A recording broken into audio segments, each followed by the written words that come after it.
આંટી તમે શું કહેવા માંગશો? અમારી કોલેજની આ એક્ટિવિટી થઈ રહી છે એનાથી તમને શું જાણવા મળે છે? ના, તમારી એક્ટિવિટી બહુ સરસ કહેવાય કે તમારી કોલેજ એ બી બહુ સારું કહેવાય કે હજુ સુધી અમે સાંભળ્યું નહીં કે આવી રીતે કોલેજ દ્વારા કોઈ જગ્યાએ તમને આવી રીતે મોકલે અને એનાથી તમને ઘણું બધું જાણવા મળે, જોવા મળે, પછી મેન તો તમને શીખવા જ મળે અને માણસોને બધું જે જાણકારી અત્યારે જે લેવાની ખરેખર છે ને એ જ તમને લોકો જાણવા મળે. એટલે તમારા માટે બહુ જ સારું છે આ ઓપોર્ચ્યુનિટી તમને જે આપી છે ને એના માટે તમને બહુ મતલબ સારું કહેવાય કે તમારા કોલેજ વાળા તમને આટલું સરસ શીખવાનું આપે છે. તો તમે સારું શીખજો અને કંઈક આગળ વધજો.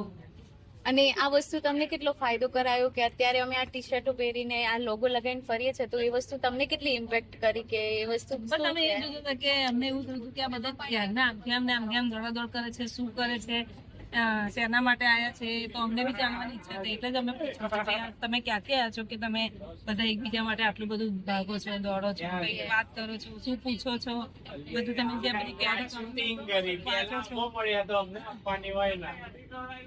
કશું તમે વાંચો છો, એકબીજાને કંઈક સંભળાવો છો, કંઈક વાત કરો છો. એટલે અમે બધું જાણીને બી અમને એવું થયું કે ભાઈ ના કંઈક તો લાગે છે. એટલે જ અમે પૂછ્યું તમને જાણીને એવું થયું કે સારી કહેવાય તમારી કોલેજ છે. તમને આગળ કે જે અત્યાર સુધીમાં ઘણા બધા છોકરાને મળવું જોઈએ તો નહીં મળ્યું, પણ હવે તમને મળે છે તમે લઈ લો. અને એ જાણીને તમને એટલું થશે કે કાલથી જો તમારા કોઈ 22 છોકરાઓ છે તો એને આ રીતેની વસ્તુનો લાભ મળવો જોઈએ અને એ વસ્તુ એક્સપ્લોર કરવી જોઈએ. હવેની જનરેશનના જે છોકરાઓ આવે ને એ બધાને આવો લાભ મળવો જ જોઈએ. યસ, છોકરા છોકરી બધાને મળવો જોઈએ. યસ. અને તમે શું કહેવા માંગશો કે અત્યારે અમે ગર્લ્સ તરીકે બી આ રીતે આવી રહ્યા છીએ? અત્યારે બોયઝ ગણો કે ગર્લ્સ ગણો બધા માટે એક જ. યસ. તો જેટલું બોયઝ કરી શકે છે એટલું ગર્લ્સ કરી શકે છે. ગર્લ્સ એના કરતા બી વધારે કરી શકે. Yes, obviously.